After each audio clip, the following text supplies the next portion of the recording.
ஆண்டவரும் இரட்சகருமாகிய இயேசு கிறிஸ்துவின் நாமத்தினாலே யூடியூப் சேனல் மூலமாக செய்தியை கேட்டுக்கொண்டிருக்கிற தேவ பிள்ளைகள் யாவருக்கும் காட் கோசிஸ் மினிஸ்ட்ரி சார்பாக அன்பின் வாழ்த்துதலை தெரிவித்துக் கொள்கிறேன். இந்த 6வது மாதமாகிய ஜூன் மாதத்திலே கர்த்தருடைய கிருபையும் இரக்கமும் சமாதானமும் உங்களோடும் உங்கள் குடும்பங்களோடும் தங்கியிருப்பதாக.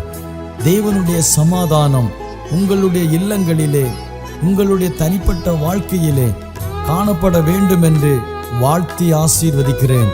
உங்களுக்காகவும் உங்கள் குடும்பங்களுக்காகவும் தினந்தோறும் ஜெபித்து வருகிறோம்.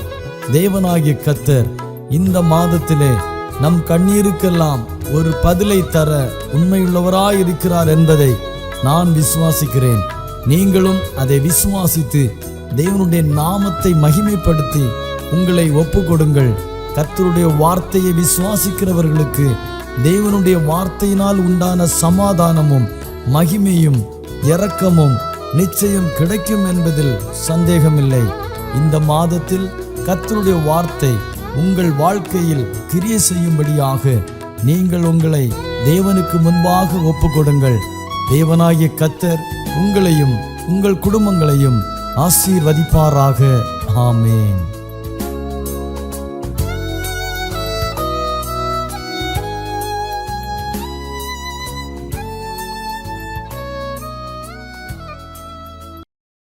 നാമത്തിൽ എല്ലാവർക്കും വന്ദനം. ഈ ശബ്ദം ശ്രവിക്കുന്ന എല്ലാ പ്രിയപ്പെട്ടവരെയും കർത്താവ് അനുഗ്രഹിക്കട്ടെ. ഗോഡ്സ് ഹോസീസ് മിനിസ്ട്രിയുടെ ഡയറക്ടറായിരിക്കുന്ന ദേവദാസൻ തോമസ് അവറുകൾ, മറ്റ് ശ്രേഷ്ഠന്മാരായ കർത്തൃദാസന്മാർ, എല്ലാവർക്കും വന്ദനം. അപ്പോസ്തലനായ പൗലോസ് കൊരിന്ത്യർക്ക് എഴുതിയ 2-ാം ലേഖനം അതിൻ്റെ 12-ാം അധ്യായം 8, 9, 10 വാക്യങ്ങൾ നമുക്ക് ചില മിനിറ്റുകൾ ധ്യാനിക്കാം. 12-ാം അധ്യായം 8-ാം വാക്യം തുടങ്ങുന്നത് ഇങ്ങനെയാണ്: അത് എന്നെ വിട്ട് നീങ്ങേണ്ടതിന് ഞാൻ 3 വട്ടം കർത്താവിനോട് അപേക്ഷിച്ചു. അവൻ എന്നോട്, എൻ്റെ കൃപ നിനക്ക് മതി, എൻ്റെ ശക്തി ബലഹീനതയിൽ തികഞ്ഞു വരുന്നു എന്ന് പറഞ്ഞു. ആകയാൽ ക്രിസ്തുവിൻ്റെ ശക്തി എൻ്റെ മേൽ ആവസിക്കേണ്ടതിന് ഞാൻ അതിസന്തോഷത്തോടെ എൻ്റെ ബലഹീനതകളിൽ പ്രശംസിക്കും. 10-ാമത്തെ വാക്യം: അതുകൊണ്ട് ഞാൻ ക്രിസ്തുവിന് വേണ്ടി ബലഹീനത, കയ്യേറ്റം, ബുദ്ധിമുട്ട്, ഉപദ്രവം, ഞെരുക്കം എന്നിവ സഹിപ്പാൻ ഇഷ്ടപ്പെടുന്നു. ഞാൻ ബലഹീനനായിരിക്കുമ്പോൾ തന്നെ ശക്തനാകും. പൗലോസ് വ്യക്തതയോടുകൂടി 10-ാം വാക്യത്തിന്റെ അവസാനം പറഞ്ഞിരിക്കുന്ന കാര്യങ്ങൾ, ഒരു പ്രാർത്ഥനയുടെ മറുപടി പൗലോസിന് ലഭ്യമായതുകൊണ്ട് ആ മറുപടി നിമിത്തം അദ്ദേഹം സഹിക്കുവാൻ തയ്യാറായ ചില കാര്യങ്ങളെക്കുറിച്ച് നമ്മൾ കേട്ടു.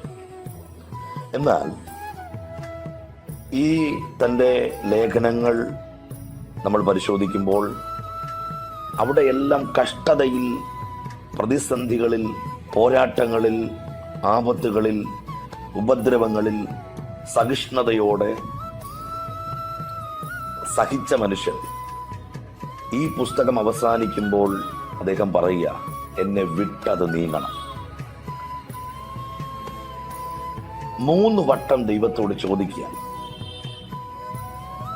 പക്ഷെ ചോദിച്ചതിനുള്ള ഒരു മറുപടി അല്ല ദൈവം കൊടുക്കുന്നത്. പക്ഷെ ചോദിച്ച ചോദ്യത്തിലും അധികമായ ഒരു വലിയ മറുപടി. ചോദിച്ചതൊന്ന്, ദൈവം നൽകി കൊടുത്തതൊന്ന്. നമ്മൾ സിസ്റ്റമാറ്റിക്കായിട്ട് വചനം പഠിക്കുമ്പോൾ 8-ാം വാക്യം ചോദ്യം, 9-ാം വാക്യം ഉത്തരം, 10-ാം വാക്യം ഉത്തരം കേട്ട പൗലോസിന്റെ പ്രതികരണമാണ്. ഒന്നുകൂടെ ഞാൻ ആവർത്തിക്കുന്നു. 2 കൊരിന്ത്യർ ലേഖനം 12-ാം അധ്യായം 8-ാം വാക്യം പൗലോസിന്റെ ചോദ്യവും, 9-ാമത്തെ വാക്യം ദൈവത്തിങ്കിൽ നിന്നുള്ള പൗലോസിന് വേണ്ടിയുള്ള മറുപടിയും, 10-ാം വാക്യം മറുപടി കേട്ട പൗലോസിന്റെ പ്രതികരണവുമാണ്. പ്രിയപ്പെട്ടവരെ, എന്നെ ശ്രദ്ധിക്കുന്ന ദൈവദാസന്മാരെ, ദൈവമക്കളെ, നമ്മൾ ദൈവത്തോട് ചോദിക്കുന്ന ചോദ്യം ശ്രദ്ധിക്കുന്ന ഒരു ദൈവമുണ്ട്. നമ്മൾ ദൈവത്തോട് യാചിക്കുന്ന യാചന കേൾക്കുന്ന ഒരു ദൈവമുണ്ട്. നാം ദൈവസന്നിധിയിൽ നിലവിളിക്കുന്ന നിലവിളി ശ്രദ്ധിക്കുന്ന ഒരു ദൈവമുണ്ട്. അതുകൊണ്ട് തന്നെ പറയുന്നു വചനം, എളിയവരുടെ നിലവിളിക്ക് ചെവി പൊത്തിക്കളയാത്ത ദൈവം. കർത്താവിൻ്റെ കണ്ണ് നീതിമാന്മാരുടെ മേലും അവരുടെ പ്രാർത്ഥനയ്ക്ക് ദൈവത്തിൻ്റെ ചെവി തുറന്നിരിക്കുന്നു. അപ്പോൾ നമ്മെ അറിയുന്ന, നമ്മെ കാണുന്ന, നമ്മുടെ അവസ്ഥകൾ വ്യക്തമായി നന്നായി അറിയുന്ന ഒരു ദൈവം നമുക്കുണ്ട് എന്നുള്ള ഉത്തമമായ ഉറപ്പും ബോധ്യവും ആ ഒരു ദൃഢമായ ധൈര്യവും നമുക്കുണ്ടാവണം. അതുകൊണ്ട് തന്നെയാണല്ലോ യോശുവയോട് ദൈവം പറയുന്നത്, മോശ മരിച്ചു കഴിഞ്ഞ് അനന്തരമുള്ള കാര്യങ്ങളിലേക്ക് അദ്ദേഹത്തെ ദൈവം നിയോഗിക്കുമ്പോൾ, ദൈവം അദ്ദേഹത്തെക്കുറിച്ചുള്ള പദ്ധതികൾ പ്ലാൻ ചെയ്യുമ്പോൾ അദ്ദേഹത്തിൻ്റെ ഹൃദയത്തിനകത്തൊരു ചിന്ത, എനിക്ക് മുമ്പിൽ ലീഡറായിട്ട് നിന്ന മോശയെ എറിയാൻ കല്ലെടുത്തവർ, മോശക്കെതിരെ വിരൽ ചൂണ്ടിയവർ, മോശക്കെതിരെ ആക്രോശിച്ചവർ, പിറുപിറുത്തവർ, ഈ ഒരു ജനതയെ മുൻപോട്ട് നയിക്കാൻ എനിക്ക് എങ്ങനെ കഴിയും? ആകെ പതറി, ആകെ തളർന്നു, മാനസികമായി വല്ലാത്ത അവസ്ഥകളിലായി. പക്ഷെ അവിടെയും ദൈവം പറയുന്നു, ഞാൻ മോശയോട് കൂടെ ഇരുന്നത് പോലെ നിന്നോട് കൂടെ ഇരിക്കും. അതിൻ്റെ അർത്ഥം യോശുവയെ ദൈവം വ്യക്തമായി അറിഞ്ഞു. അവൻ്റെ മനോഭാവം, അവൻ്റെ അവസ്ഥകൾ, അവൻ്റെ ബലഹീനത, അവൻ്റെ സാഹചര്യങ്ങൾ എല്ലാം വളരെ വ്യക്തമായി അറിഞ്ഞിട്ടാണ് ദൈവം അവനൊരു മറുപടി കൊടുക്കുന്നത്. ആ മറുപടിയാണ് നമ്മൾ മനസ്സിലാക്കേണ്ടത്. പ്രിയരെ, ദൈവം പറയുക, നീ ഉറപ്പും ധൈര്യവും ഉള്ളവനായിരിക്കാം.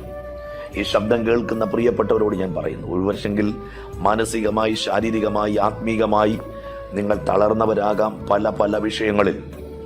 പക്ഷേ അവിടെ ദൈവം നിങ്ങളെ കാണുന്നു, ദൈവം നിങ്ങളെ അറിയുന്നു. കർത്താവ് പറയുന്നു, നിങ്ങൾ ഉറപ്പും ധൈര്യവും ഉള്ളവരായി. അത് രണ്ടും നമുക്ക് നഷ്ടപ്പെടരുത്. പലപ്പോഴും നമ്മുടെ ജീവിതത്തിൽ നമുക്ക് നഷ്ടപ്പെടുന്നത് പല കാര്യങ്ങളെക്കുറിച്ചുള്ള ഉറപ്പാണ്.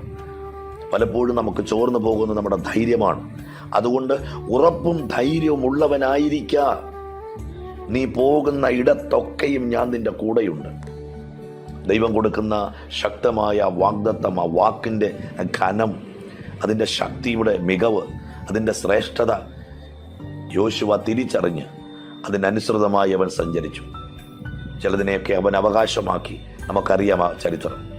ഞാൻ പറയുന്നതിൻ്റെ സാരം, നാം ചോദിക്കുന്ന ചോദ്യത്തിന് മറുപടി തരുന്ന ഒരു ദൈവം സ്വർഗത്തിലുണ്ട്. മനുഷ്യനൊരു പക്ഷേ ശ്രദ്ധിച്ചെന്ന് വരികയില്ല, മനുഷ്യനൊരു പക്ഷേ കണ്ടെന്ന് വരികയില്ല, മനുഷ്യനൊരു പക്ഷേ അറിഞ്ഞെന്ന് വരികയില്ല.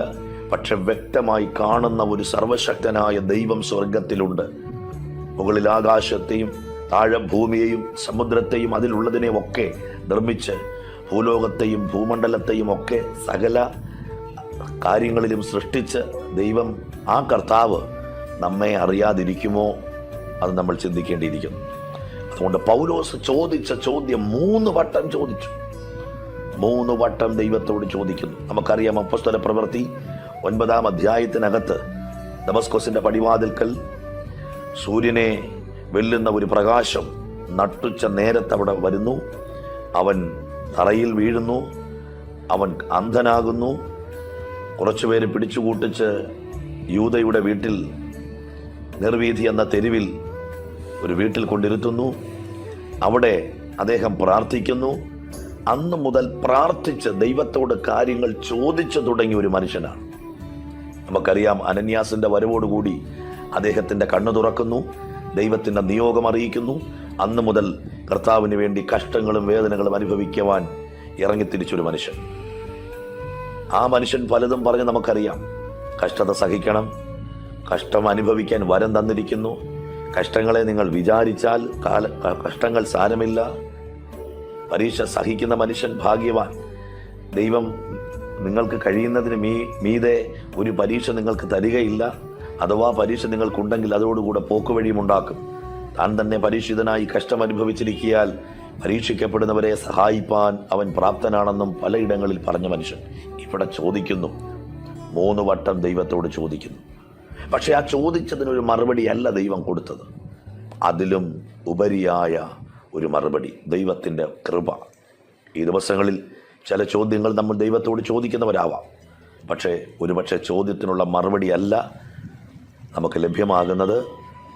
ആ ചോദിച്ച ചോദ്യത്തിൻ്റെ തീവ്രതയനുസരിച്ച് അതിനെ ഫേസ് ചെയ്യാൻ, അതിനെ മറികടക്കാൻ കഴിയുന്ന ഒരു ആത്മശക്തി, ഒരു ദൈവകൃപ ദൈവം നമ്മുടെ മേൽ തരും. നമുക്ക് ചിലതിനെ ജയിക്കാൻ കഴിയും, നമുക്ക് ചിലതിനെ മറികടക്കാൻ കഴിയും. അതുകൊണ്ട് പ്രിയരെ, ചിലപ്പോൾ ചില വിഷയങ്ങൾക്ക് മറുപടി നാം ചോദിക്കുന്നതല്ല നമുക്ക് ലഭ്യമാകുന്നത്. ചിലപ്പോൾ ചോദിച്ചതിന് മറുപടി നമുക്ക് ലഭ്യമാകും. എന്നാൽ എല്ലാം ദൈവത്തിൻ്റെ പദ്ധതി പ്രകാരമേ കാര്യങ്ങൾ നടക്കുകയുള്ളൂ. ഒരു പക്ഷെങ്കിൽ പൗലോസ് 3 വട്ടം ചോദിച്ച ചോദ്യത്തിന് ദൈവം മറുപടി കൊടുത്തിരുന്നെങ്കിൽ അവസാനം പൗലോസ് പറയില്ലായിരുന്നു, ഞാൻ നല്ല പോർ പൊരുതി, ഓട്ടം തികച്ചു, വിശ്വാസം കാത്തു, നീതിയുടെ കിരീടം എനിക്കായി വെച്ചിരിക്കുന്നു. പ്രിയപ്പെട്ടവരെ, ചിലതൊക്കെ നമ്മളിൽ നിന്ന് മാറാതിരിക്കുന്നത് നമ്മൾ നിത്യതയിൽ എത്തണമെന്ന ദൈവത്തിന് ഉത്തമമായ ബോധ്യമുണ്ട്. ചിലതൊക്കെ മാറാതിരിക്കുന്നത് നാം നിത്യതയിൽ കാണണമെന്ന് ദൈവം ആഗ്രഹിക്കുന്നു. ഞാനിങ്ങനെ ചിന്തിക്കുന്നു, പൗലോസിനോട് ദൈവം പറഞ്ഞു കാണും, പൗലോസേ, താങ്കളുടെ ദർശനത്തെക്കാൾ, വെളിപ്പാടിനേക്കാൾ, പ്രസംഗത്തെക്കാൾ, നിങ്ങളുടെ ആ വലിയ ആത്മശക്തിയേക്കാൾ നിങ്ങൾ നിത്യതയിൽ എത്തണമെന്നാണ് എൻ്റെ ആഗ്രഹം. ബാക്കിയുള്ളതെല്ലാം പുറകെ നിൽക്കട്ടെ, പക്ഷേ ആത്യന്തികമായ ലക്ഷ്യം നിങ്ങൾ നിത്യതയിൽ എത്തണമെന്നുള്ളത്. അതുകൊണ്ട് ചിലതൊക്കെ മാറാതിരിക്കുന്നെങ്കിൽ ഓർത്തുകൊള്ളുക, ദൈവത്തിനൊരു ഉദ്ദേശമുണ്ട്. എന്നാൽ അത് മാറുന്നില്ല എങ്കിൽ അതിനെ മറികടക്കാൻ ആവശ്യമായ ദൈവത്തിൻ്റെ കൃപ ദൈവം നമുക്ക് നൽകിത്തരും. പ്രിയരെ, 8-ാം വാക്യം ചോദ്യം, 9-ാം വാക്യം പറയുന്നു, എൻ്റെ കൃപ നിനക്ക് മതി, എൻ്റെ ശക്തി ബലഹീനതയിൽ തികഞ്ഞു വരുന്നു. ബലഹീന സാഹചര്യങ്ങളിൽ ദൈവത്തോട് ചോദിക്കുന്ന ചോദ്യങ്ങൾക്ക് കൃപ തന്ന് നമ്മെ അവിടെ നിലനിർത്തുവാൻ കരുത്തനായ ഒരു ദൈവം, തകർന്നു പോകാതെ, താളടിയാകാതെ, വീണു പോകാതെ നമ്മെ ജയത്തോടെ നിർത്തുന്ന ദൈവത്തിന് സ്തോത്രം പറഞ്ഞുകൊണ്ട് ഓരോ ദിവസവും മുൻപോട്ട് പോകുവാൻ ദൈവം നമ്മളെ സഹായിക്കട്ടെ. 10-ാം വാക്യം നിങ്ങൾ ശ്രദ്ധിച്ച്, ദൈവത്തിങ്കിൽ നിന്നും മറുപടി കേട്ട പൗലോസിൻ്റെ പ്രതികരണം. പലർക്കും ഇങ്ങനെയില്ല.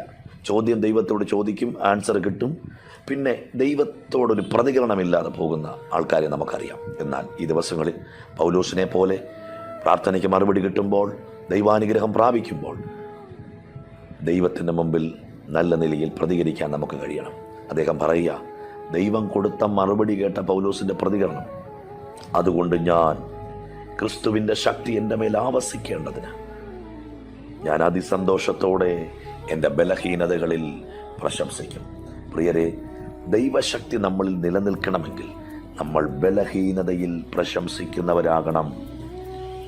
ദൈവാത്മാവിൻ്റെ സ്വാധീനം നമ്മളിൽ നിലനിൽക്കണമെങ്കിൽ നമ്മുടെ ബലഹീന സാഹചര്യങ്ങളിൽ നമ്മൾ കരുത്തോടെ, ഉറപ്പും ധൈര്യത്തോടെ നിൽക്കുന്നവരാകണം.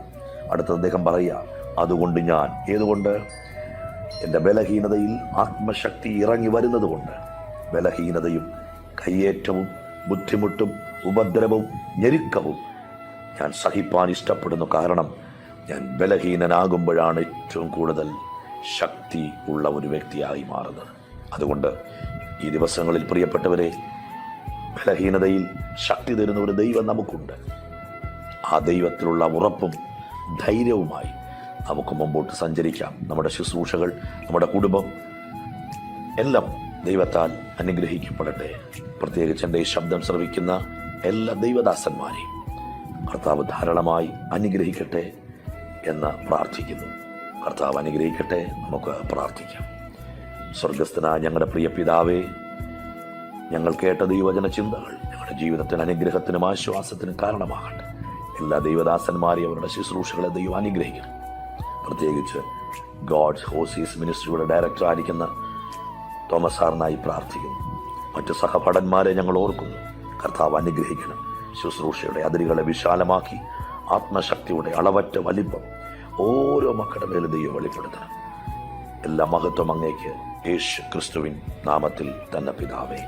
ആമേൻ, ആമേൻ, ആമേൻ.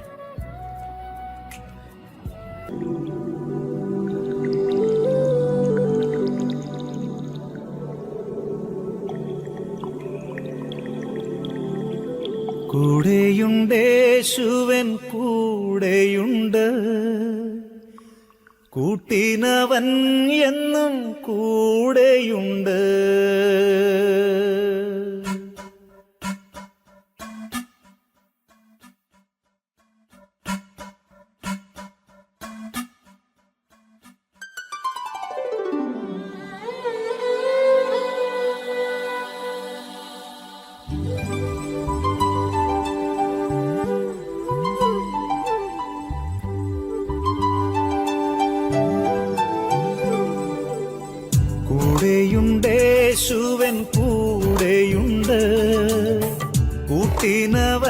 എന്നും കൂടെയുണ്ട്.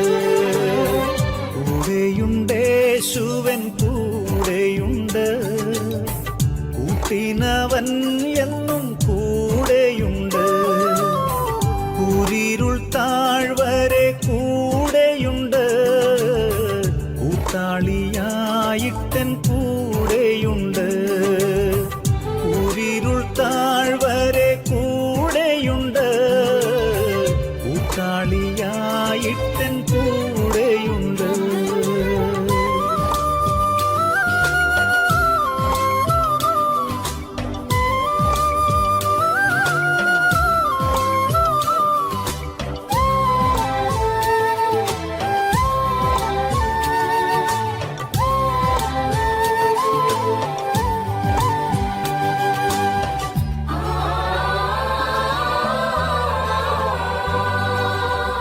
ഭയപ്പെടേണ്ട ഞാൻ കൂടെയുണ്ട്.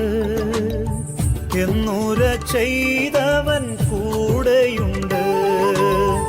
ഭയപ്പെടേണ്ട ഞാൻ കൂടെയുണ്ട്.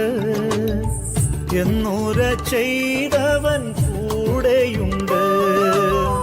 പേടിക്കയില്ല ഞാൻ മരണത്തെയും. മരണത്തെ ജയിച്ചവൻ കൂടെയുണ്ട്.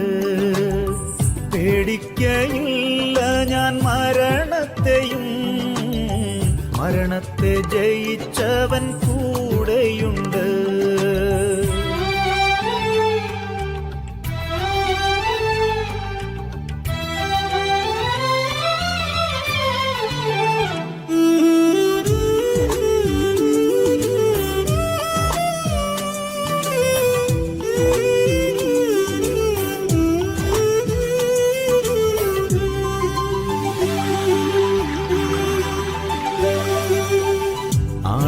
ആഴിയിന്നാഴത്തിൽ കൂടെയുണ്ട്.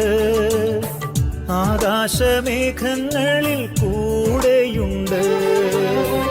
ആഴിയിന്നാഴത്തിൽ കൂടെയുണ്ട്. ആകാശമേഘങ്ങളിൽ കൂടെയുണ്ട്. ആവശ്യനേരത്തിൻ കൂടെയുണ്ട്. ആശ്വാസദായകൻ കൂടെയുണ്ട്. ആവശ്യനേരത്തിൻ കൂടെയുണ്ട്. ആശ്വാസദായകൻ കൂടെയുണ്ട്.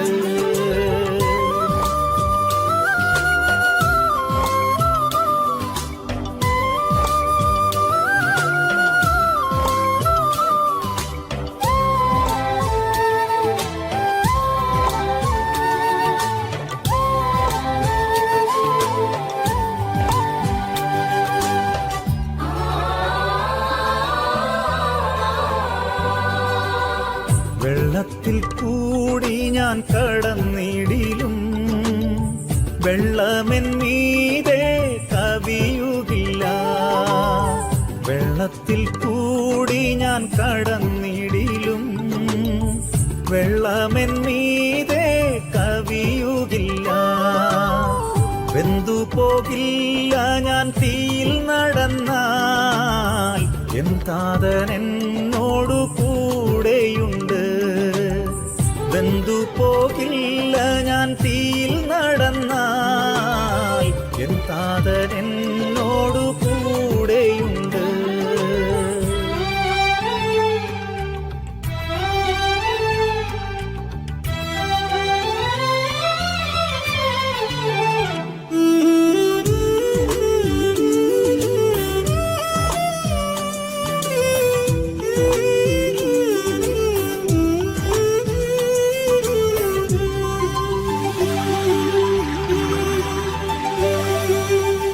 വാഖായിൻ താഴ്വരെ കൂടെയുണ്ട്. യാക്കോബിൻ ദൈവമെൻ കൂടെയുണ്ട്. വാഖായിൻ താഴ്വരെ കൂടെയുണ്ട്. യാക്കോബിൻ ദൈവമെൻ കൂടെയുണ്ട്.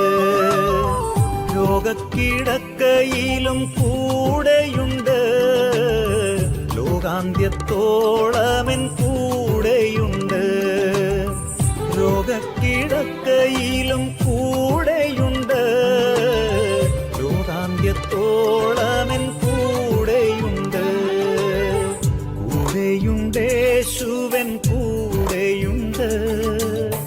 കൂട്ടിനവൻ